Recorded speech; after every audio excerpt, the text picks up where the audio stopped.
Shalom, selamat pagi, saudara yang dikasihi Tuhan Yesus Kristus. Selamat berjumpa dalam renungan pada pagi hari ini. Saya mengucapkan salam sejahtera buat saudara semua dimanapun saudara berada. Damai dan sukacita oleh Roh Kudus melimpah senantiasa dalam hati dan kehidupan saudara semua. Sebelum kita mendengarkan renungan firman Tuhan, mari kita siapkan hati dan berdoa.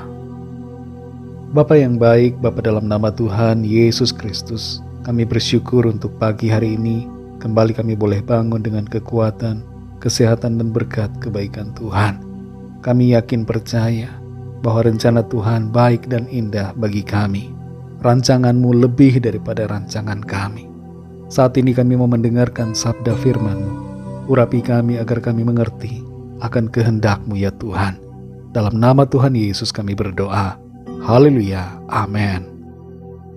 Saudara dikasih Tuhan, pembacaan Alkitab kita pada saat ini terdapat dalam Injil Matius pasal 15 ayat 1-20. Saya akan membaca Matius 15 ayat 12-13. Tertulis demikian. Maka datanglah murid-muridnya dan bertanya kepadanya, "Engkau tahu bahwa perkataanmu itu telah menjadi batu sandungan bagi orang-orang Farisi?" Jawab Yesus, "Setiap tanaman yang tidak ditanam oleh Bapa-Ku yang di sorga akan dicabut dengan akar-akarnya." Saudara dikasih Tuhan, ada satu kebiasaan yang dilakukan oleh para petani yang menanam dan menjaga pertumbuhan tanaman padi, yaitu mencabuti gulma atau rumput liar. Keberadaan gulma tidak akan dibiarkan karena sangat mengganggu tanaman padi, terlebih pada masa pertumbuhan hingga pematangan yang mengakibatkan penurunan hasil panen. Gulma atau rumput liar menyebabkan tanaman padi kekurangan unsur hara, air, dan cahaya, sehingga menghambat perkembangan. Itu sebabnya sejak awal para petani selalu memantau pertumbuhan dan perkembangan tanaman padinya, sehingga bila ada gulma, maka petani akan mencabutinya. Saudara dikasih Tuhan, dalam hidup kita, Tuhan menanamkan benih firman-Nya. Dan iblis suka mengganggu pertumbuhan benih firman Tuhan itu dengan menaburkan benih-benih lain yang jahat, yaitu berbagai ajaran dan filsafat yang tidak benar, yang akan menghimpit pertumbuhan iman dan firman dalam diri kita. Setiap ajaran, tradisi, pandangan, dan filsafat yang bukan berasal dari benih firman Tuhan akan dicabut oleh Tuhan. Dalam ayat 12 dan 13 dari Matius 15 ini, para murid Tuhan Yesus memberitahukan bahwa perkataan Tuhan Yesus telah menjadi batu sandungan bagi orang-orang Farisi. Dalam terjemahan yang lain dari ayat ini, disebutkan bahwa orang-orang Farisi itu tersinggung mendengar pernyataan Tuhan Yesus yang menegur mereka karena keterikatan mereka terhadap tradisi manusia dan bukan pada firman Tuhan. Kalau kita perhatikan, setiap teguran dari Tuhan itu bersifat tegas dan tidak basa-basi, tapi dimaksudkan untuk memperbaiki dan menyelamatkan orang. Mungkin terasa tidak enak ketika ditegur, tapi kita perlu membiasakan diri untuk menerima setiap teguran Tuhan. Lebih baik ditegur tapi selamat daripada dipuji-puji tapi binasa. Kita perlu merelakan hati untuk menerima setiap teguran dari Tuhan terhadap sikap kita yang tidak sesuai dengan firman-Nya. Kalau kita mendengar suatu teguran firman Tuhan dan kita tersinggung, maka biasanya itu menandakan bahwa kita masih belum benar dalam hal yang ditegur oleh Tuhan. Maka dari itu kita perlu meresponinya bukan dengan merasa tersinggung, tapi bersyukur dan bersukacita untuk teguran dari Tuhan dan berubah seturut dengan kehendak-Nya.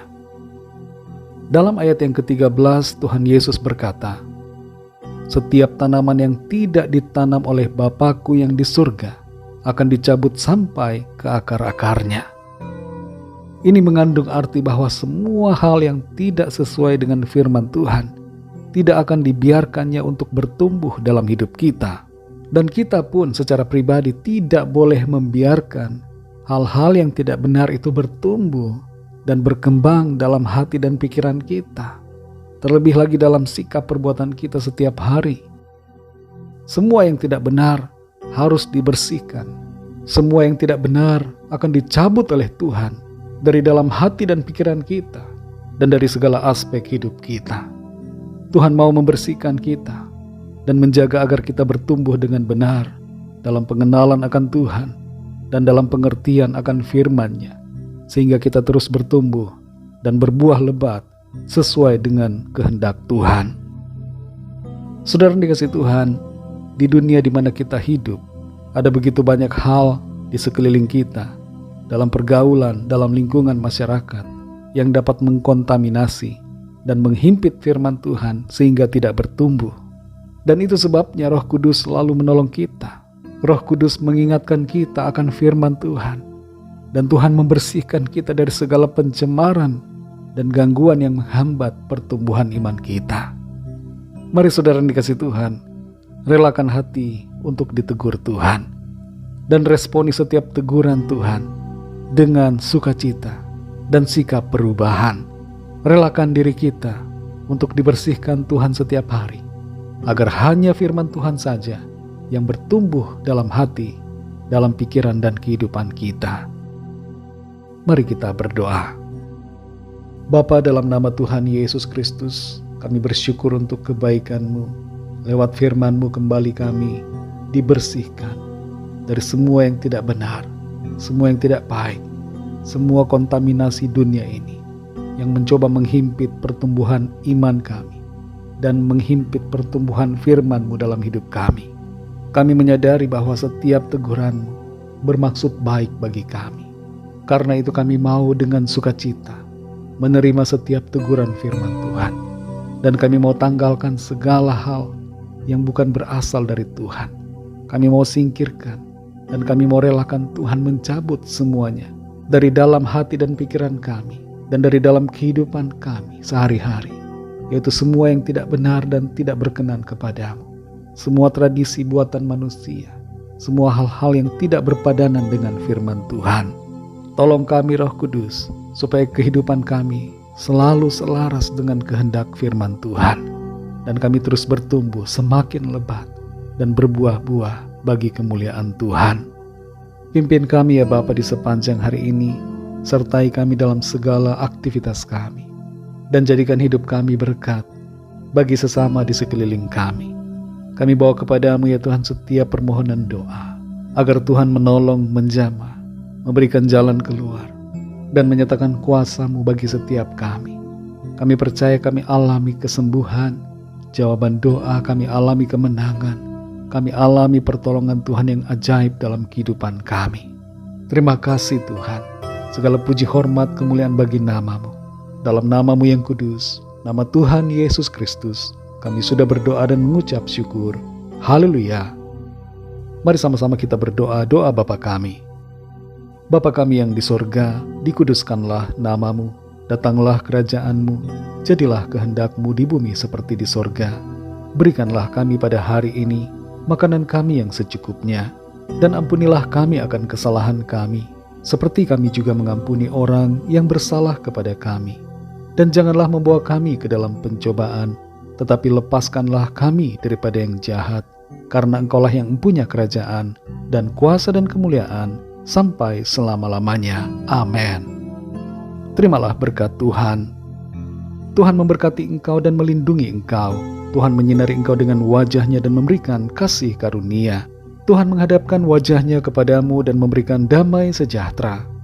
Berkat anugerah dari Bapa Surgawi, cinta kasih karunia dari Tuhan Yesus Kristus, dalam persekutuan dan penghiburan Roh Kudus, menyertai kita semua sekarang ini dan sampai selama-lamanya. Dalam berkat nama Tuhan Yesus Kristus. Haleluya. Amin. Puji Tuhan, saudara dikasih Tuhan. Saya percaya firman Tuhan menjadi berkat dan kekuatan buat saudara semua. Dan Roh Kudus akan menolong kita untuk semakin bertumbuh dan berbuah lebat bagi kemuliaan Tuhan. Tuhan Yesus memberkati saudara semua. Sampai jumpa dalam renungan yang berikutnya. Haleluya.